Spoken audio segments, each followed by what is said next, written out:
Good morning. Om Sai Ram. পুৱাই এটা কথাই কওঁ, ছোৱালী মানুহে যিমানেই নপঢ়ক, গম পাইছেনে, বাচন ভীমবাৰে মাজিবই লাগিব। নামাজো বুলি ভাবিছে নেকি? কাম কৰা মানুহ ৰাখিলেও মাজিব লাগিব, কিয়নো কাম কৰা মানুহ সদায়তো নাহে, কেতিয়াবাতো ছুটি ল'ব। সেইকাৰণে কামলৈ ভয় নকৰিব। কামে মানুহক নাখায়। কাম কৰিব নোৱাৰিলেহে চিন্তাত পৰি পৰি মানুহ মৰে। কাম কৰাটো কোনো বেয়া কথা নহয়।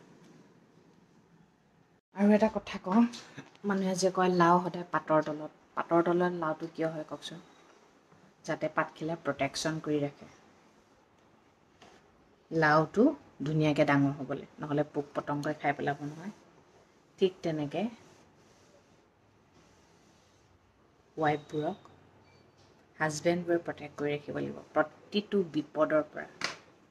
বুজি পাইছে? যুক্তিসংগত কথা অকল মাইকী ক্ষেত্ৰত ক'লেই নহ'ব, সেই তাতে যে অৰ্থপূৰ্ণ কথাবোৰ সোমাই আছে সেইটো কিন্তু মানুহে নাচায়।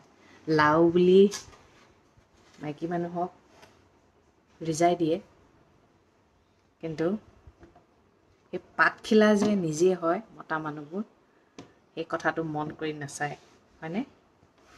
সেইকাৰণে কয় লাও সদায় পাতৰ তলত। ছোৱালীবোৰ সদায় আলফুলীয়া হয়, সেইকাৰণে পাতৰ তলত ৰাখে, গম পাইছেনে? পটককৈ জহি খহি যায়, সেইটো কাৰণে কোৱা হয় বহুত আলফুলীয়া ৰাখিব লাগে। এজনী ছোৱালী আলফুলীয়া ৰাখে কাৰণেহে বেলেগৰ ঘৰৰ বোৱাৰী হ'ব পাৰে, নহ'লে নোৱাৰে। সেইকাৰণে ধনী ঘৰৰে হওক লাগিলে দুখীয়া ঘৰৰ হওক, বহুত আলফুলীয়া ৰাখে মাক দেউতাকে। ছোৱালীজনীক গতাই দিয়াৰ পিছত মতাটোৰ দায়িত্ব হয় যাতে নিজৰ মানুহগৰাকীক আলফুলীয়াৰে ৰাখে, দাবী ধমকি নহয়। বাবাই সকলোৰে মংগল কৰক। এই আৰচি মচিছোঁ দিছেনে, বৰ ধূলি হয়, বৰ ধূলি হয়। বৰষুণ কণ্টিনিউৱাছলি দি আছে, কিন্তু তথাপিও ধূলিবোৰ ক'ৰ পৰা আহে নাজানো। আমাৰ ছোৱালী শুই উঠিলে কিন্তু খোৱা নাম নলয়, একেবাৰে নোলোৱা হৈ থাকিলে, নাজানো আৰু কি হ'ল। কিছুমান ক্ষেত্ৰত খং উঠে নুঠে। ছোৱালীজনী খুৱাইছোনে পূৰা সুধিব, মানুহজনে খাইছেনে পূৰা সুধিব, কিন্তু মই খাইছোনে কাৰো সোধা দায়িত্ব নাই। খাবিয়ে মানে, তালৈ ময়ো এৰি দিব পাৰোঁ, খাবিয়ে মানে, মই কিয় দায়িত্ব ল'ম? এতিয়া যে ক'ৰবাত যাওঁ, ৰেষ্টুৰেণ্টত খাওঁ, ছোৱালীজনীৰ লগত খুৱাওঁতেতো টাইম লাগি যায় ন, তেতিয়ালৈকে মানুহজনেও ভাত খাই হৈ যায়। হৈছেনে কৈ থাকিব, মুখে নাকে ভৰাই মুঠতে উঠি আহোঁ। তেতিয়া বহুত বেয়া লাগে মানে, মাজনীয়ে যি আছিলে ভালকৈ ভাতকেইটা খাই লৈচোন, খাই লৈচোন, শান্তিৰে খা। বাকীবোৰে হ'লনে এই আকৌ এনেকুৱা মানুহ ঢেৰ আহিলে মানে নিজে হাতেৰে খাব, ডাইনিঙত বহি খাব, আৰু কোনো নাথাকিলে ৰুমত আনি মোক ভৰাই ল'ব। মানে একদম ছোৱালীজনীক ৰুমত ভৰাই খোৱাৰ অভ্যাস কৰিছে। টিভিডালো লগাই দিব লাগে। সেইকাৰণে মই এটাই বুজি পাইছোঁ, যাৰ ঘৰত ছোৱালী আছে সেইবোৰক একদম নিজৰ ঘৰখনত ৰাণীৰ দৰে ৰাখিব, যি মন যায় তাকেই কৰিব দিব, বাধা বিঘিনি ইমান নিদিব, ককৰ্থনাও নকৰিব। মই এতিয়া মাজে মাজে কেতিয়াবা বেয়া কাম কৰিলে গালি পাৰোঁ, গম পাইছেনে? কাৰ কপালত কি আছে কোনেও নাজানে, বিশেষকৈ ছোৱালী এজনী কপালত নিজৰ মাকৰ ঘৰখনতহে ৰাণীৰ দৰে থাকিব পাৰে, বাকী ওলাই দিয়া ঘৰখনতো ৰাণীৰ দৰে থাকিব পাব জানো?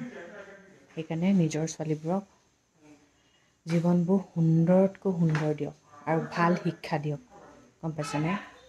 ভাল শিক্ষা দিয়ক, সেইটোৱে কথা। মই সেইটোৱে পাইছোঁগৈ। আৰু কি কৰিছা? হা? গ্ৰেপছ খাইছা?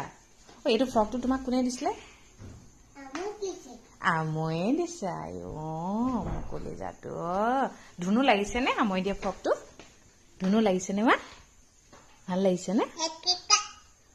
ভাল লাগিছে ন? ধুনু লাগিছে, এজনী মোৰ প্ৰিন্সেছ। মোৰ প্ৰিন্সেছে হয় গ্ৰাপছ খাই আছোঁ যেতিয়া ইভিনিং হ'লে যাব লাগে সেয়া চেণ্ডেল পিন্ধি ল'লেই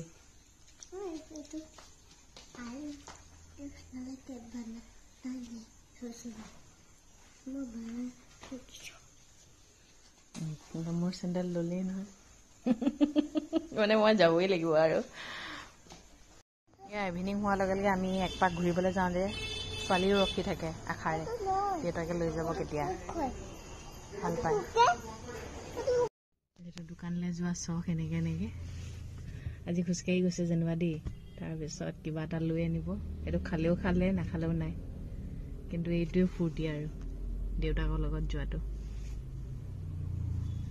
বুজি পাইছে এইফালে ছোৱালী আৰু দেউতাকে বজাৰ কৰি আছে আজি বৃহস্পতিবাৰ যে পনীৰ আনিব গৈছে চাহী পনীৰ খাব বোলে বজাৰ কৰিবলৈ এতিয়া সদায় ইভিনিং টাইমত আহোঁ যে পাং মাৰোঁ আৰু ছোৱালীক এটা চিপছ কিনি দিছে লেইজৰ পেকেট এটা